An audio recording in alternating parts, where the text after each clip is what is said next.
Okay, and we are live. ¿Qué tal, amigos? Stuart here from Spain Speaks with this evening's live stream, 7:35 p.m., 26th of September 2024. We're going to look at some of the main stories that have caught my attention in the Spanish press. We'll also take a look at some comments, as usual, that have been left on the channel. And we'll also go into the chat section here in the live stream and see what's happening there among the viewers, the chat activity happening in that chat stream. So if you are watching the video this evening, say hello in the chat.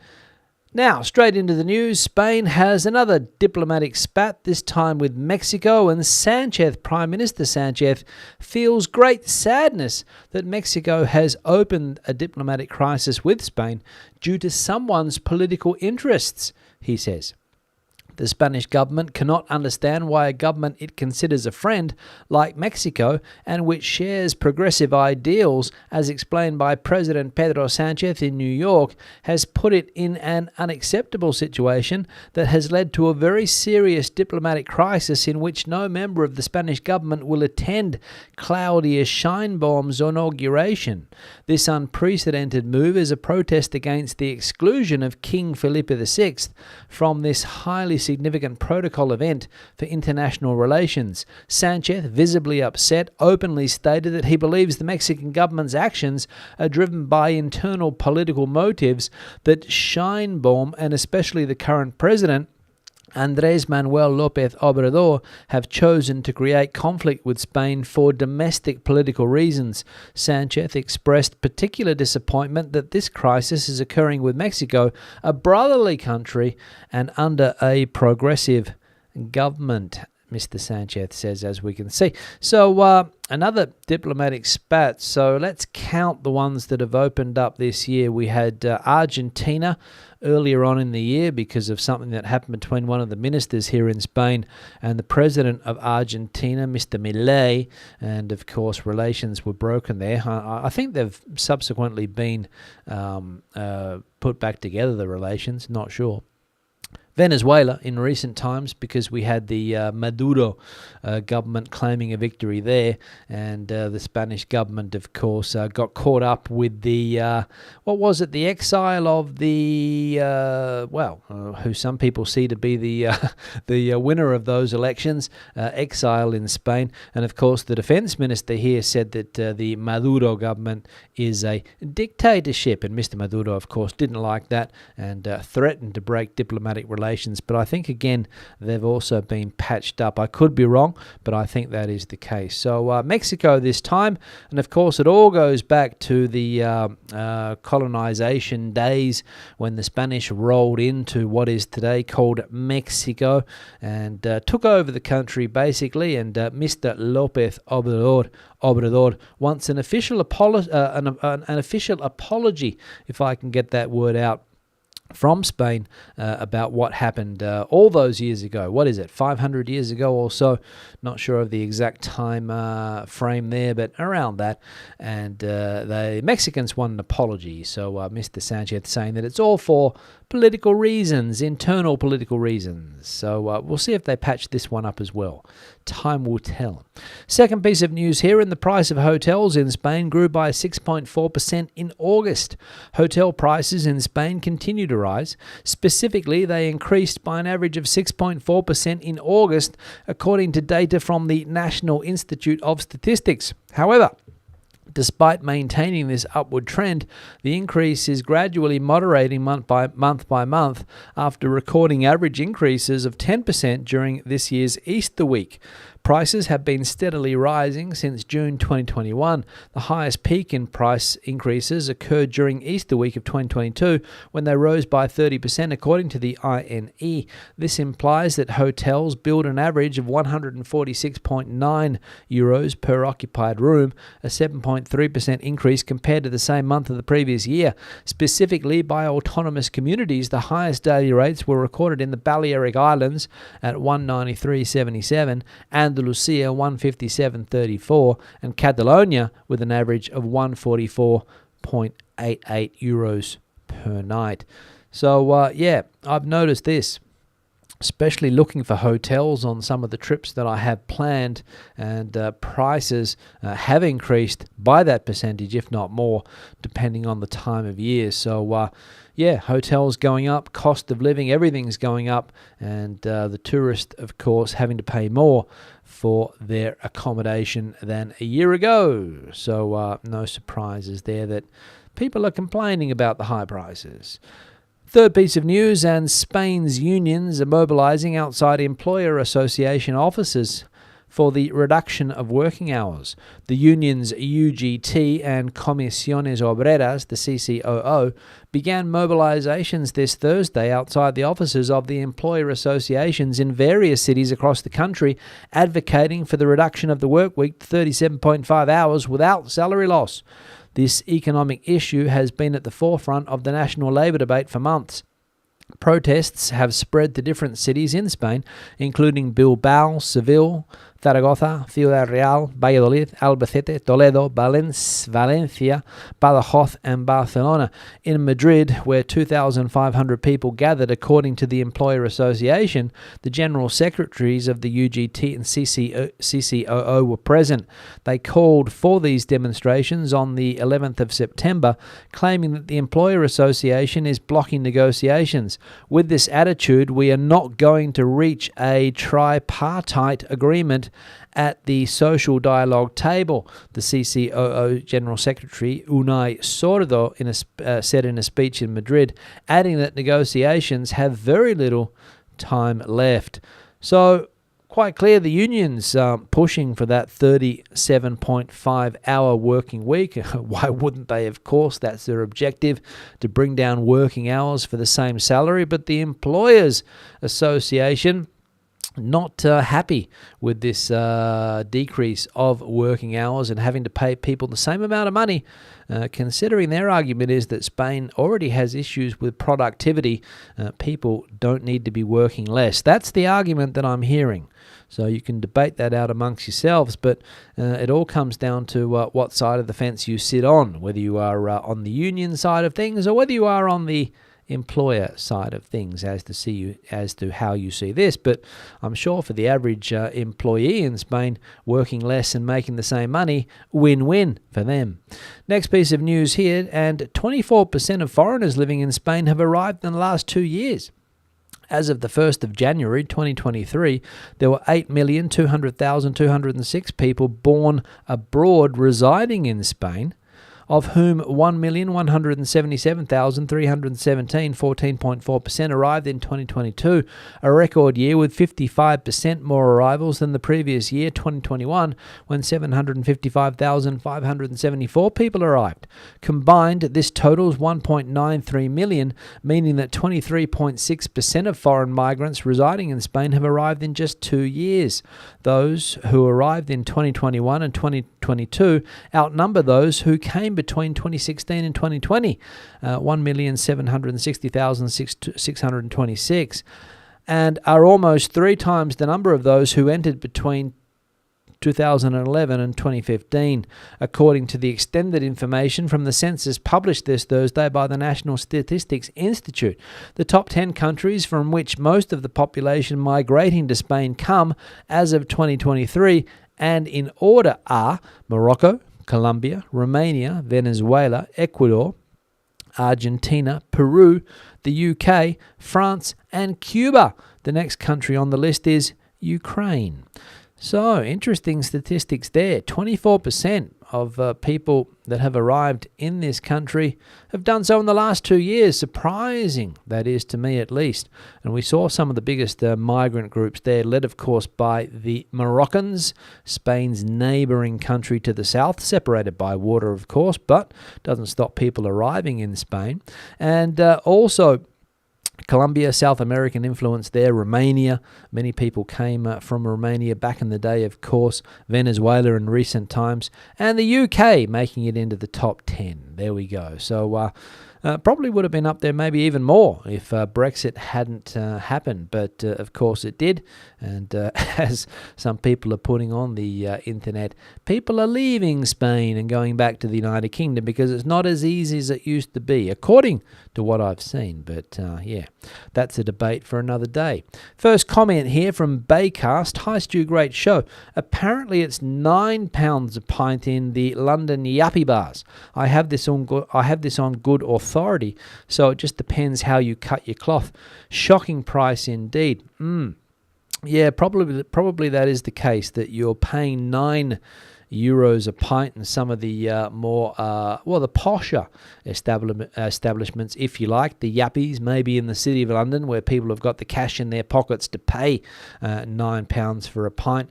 But in other bars around the capital, I think around $6.50 was the average, if I'm not mistaken, and what people confirmed the other day. So the yappies, yeah, willing to pay that money for a pint of beer. Not me, but there are people out there that are willing to do it. Next comment here from Martin. We live some 10 kilometres from the coast in a nice town where we are made more than welcome. We go with our Spanish friends to watch basketball at Murcia and football at Cartagena, and are referred to as their English giddies. We tend to go inland for our holidays and have just returned from a lovely stay in Baeza and Ubeda in Jaén. It was lovely, especially the architecture. Love Spain and have always felt welcome here. Thanks, Martin, for the comment. And this related to something that was posed to me, I think, in the last live stream, if I'm not mistaken. Somebody asked me about making friends here in Spain, and I said, not as easy as you might think. Somebody also pointed out that it could be an age thing.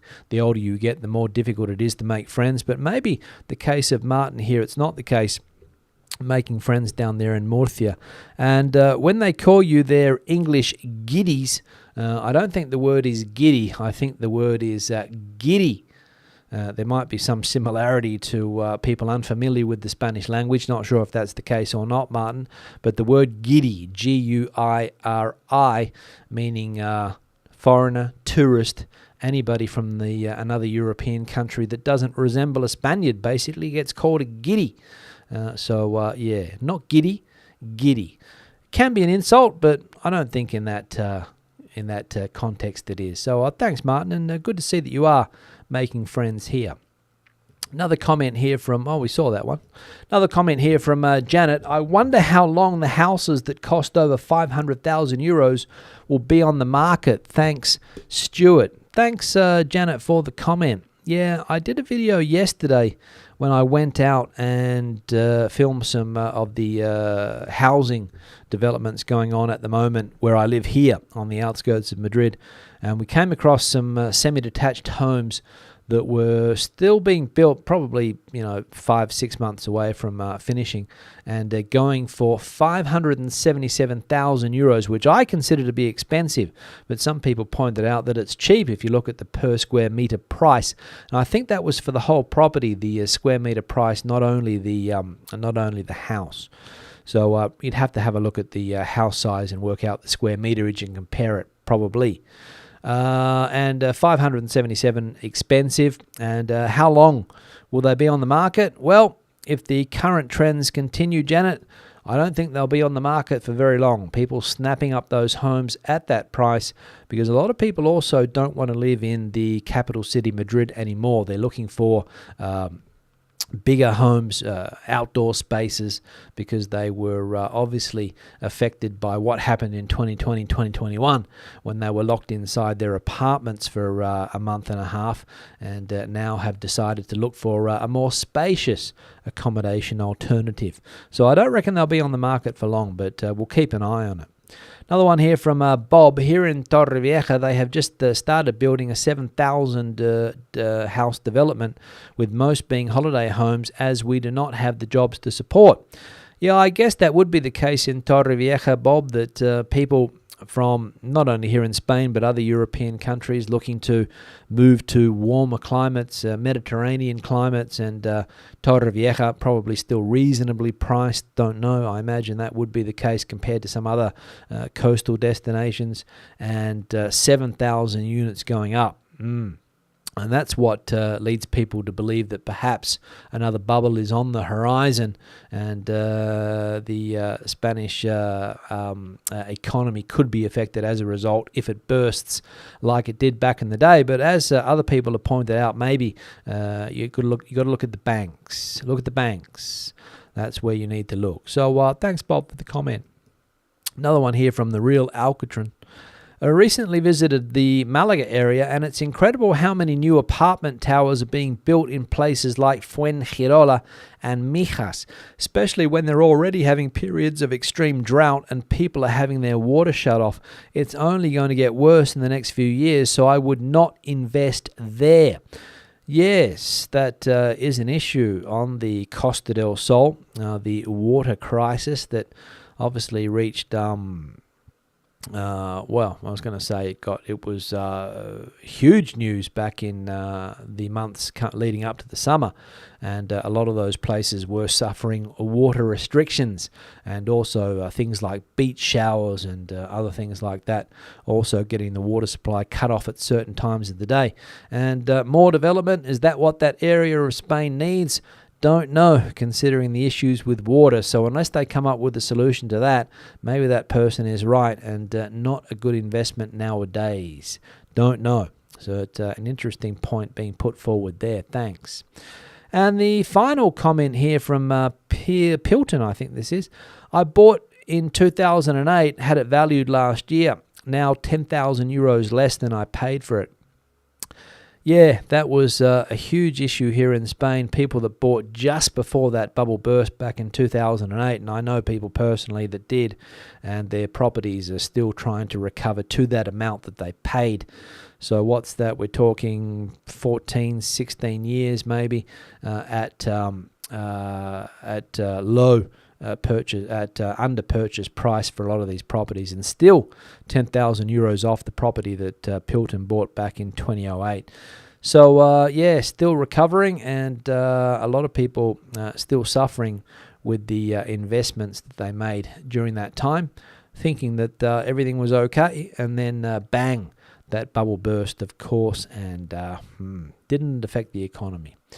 Didn't it affect the Spanish economy? Wow, I can remember. Now we're going to have a look at the picture that somebody sent through.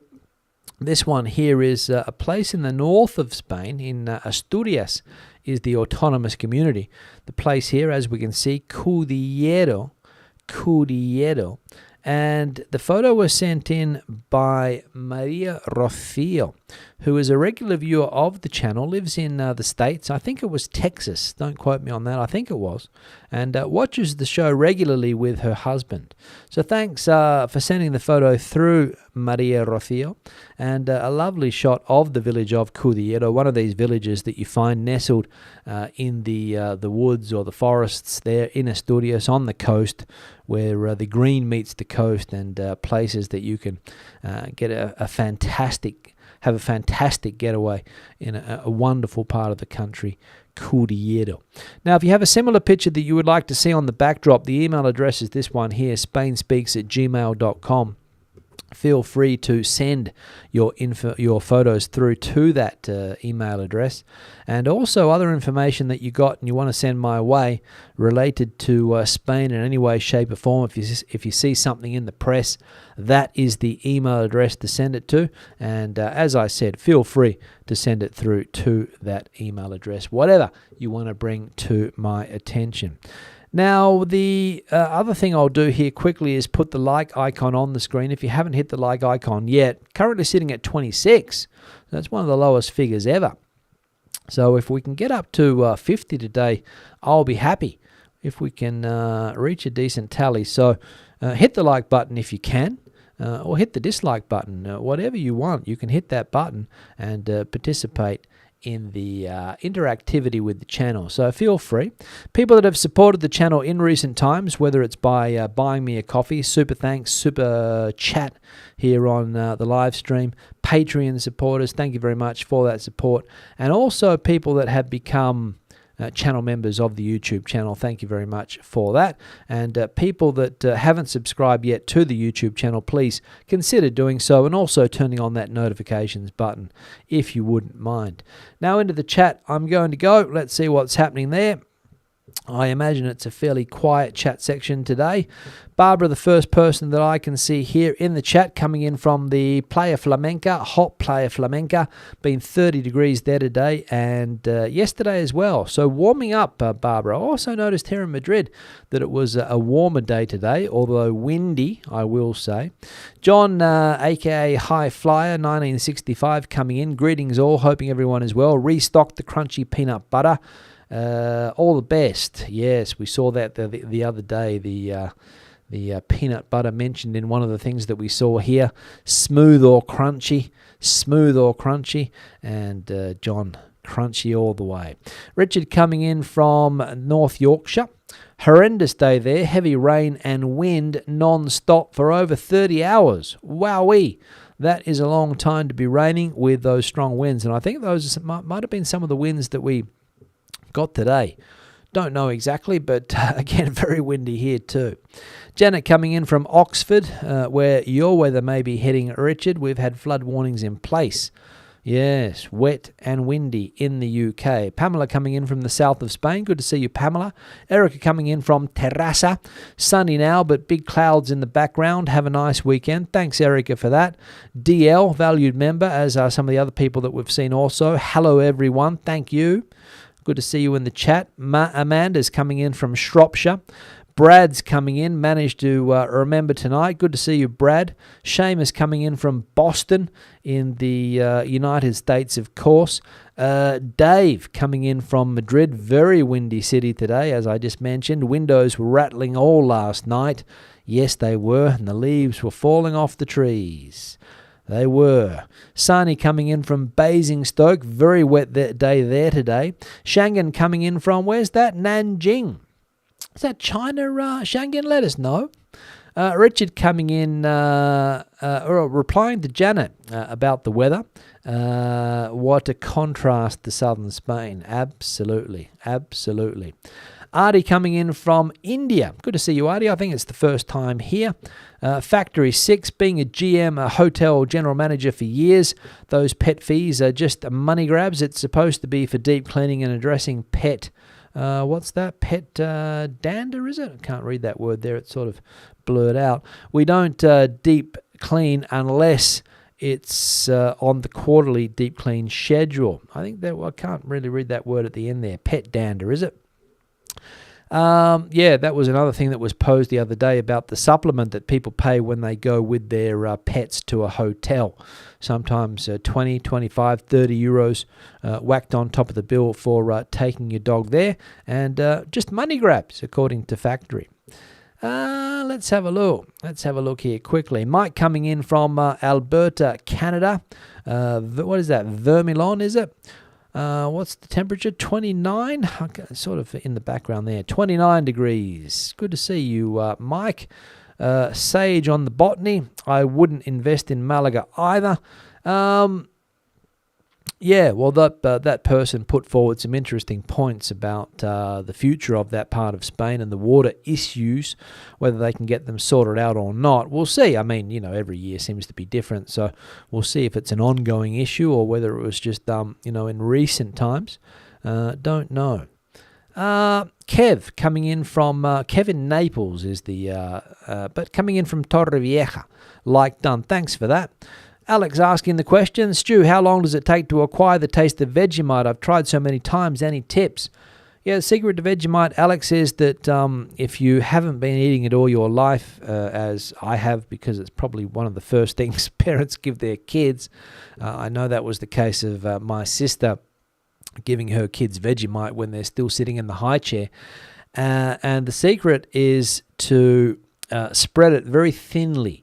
So get your toast, whack on your butter, Put as much butter on as you like.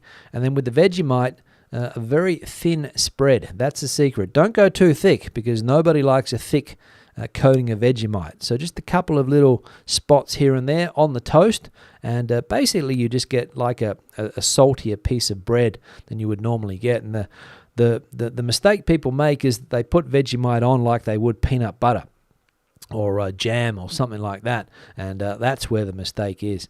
So lightly spread onto the piece of toast or whatever. Also goes well with cheese. I recommend that. So a light coating of Vegemite, some nice cheddar cheese, and you'll get yourself a nice sandwich, Alex.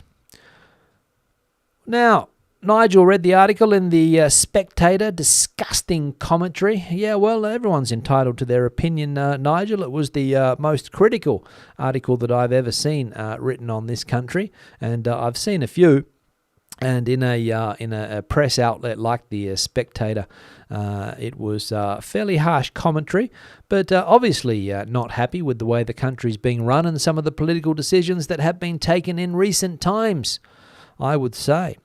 Dr. Jenkin coming in from West Oz, Jew. How about the price of olive oil these days? Good news is it's on its way down. That's the good news. You can pick up branded olive oil on special now for around €8, extra virgin olive oil for around €8 a bottle. It was up around as high as 13 not long ago, and home brand is also coming down as well. So it's on its way down. How low will it go? I've got no idea, but around that now. Merrick saying allegedly there is also a Boston in the UK. Well, there's lots of places in the UK that have similar names to not only in the United States, but also in Australia, places where the British left their mark and their names. Gold geologist, do not lay the Vegemite on thick. That's the exact point that I was trying to make. Thanks for that. Looking forward, is Janet, to being in Seville for a couple of weeks in October. Hope all goes well with that trip, Janet. What else? Let's have a look here. Sage left their heart in Seville. Wish they were there now. Alex says he'll give it a try. Absolutely, give it a try. If you've got yourself a jar of Vegemite handy, you can buy it here in Spain. I think I've seen it on Amazon. Nigel appreciates criticism. That was more like whining from a woman who wants the world to be like a Disney movie. Very immature. Well, Nigel, you can take those points anyway, but as I said, everyone's entitled to have their spray, obviously having a bad day. And as I said, is there an agenda behind the story? I've got no idea. But you could probably read into it that there was. I don't know. Let you decide. Sage, great city with a fabulous history. There we go. Map Guitars, Ola from Livermore, California. Thanks for the Spanish updates. You're welcome. And Nigel here again saying that the best olive oil is Rincon de la Subetica, is it? Sells for US 35 in the US. What size is the bottle, Nigel? That's the question. 1 litre? Expensive. 5 litres? No. Now that's the end of the live stream. It's been a pleasure as always. Going to wrap it up. We'll be back again on Sunday with another one. Some more regular content hopefully coming out tomorrow. We'll see how it goes. It's been a pleasure as I said. Hasta luego, hasta entonces, adios, and bye-bye.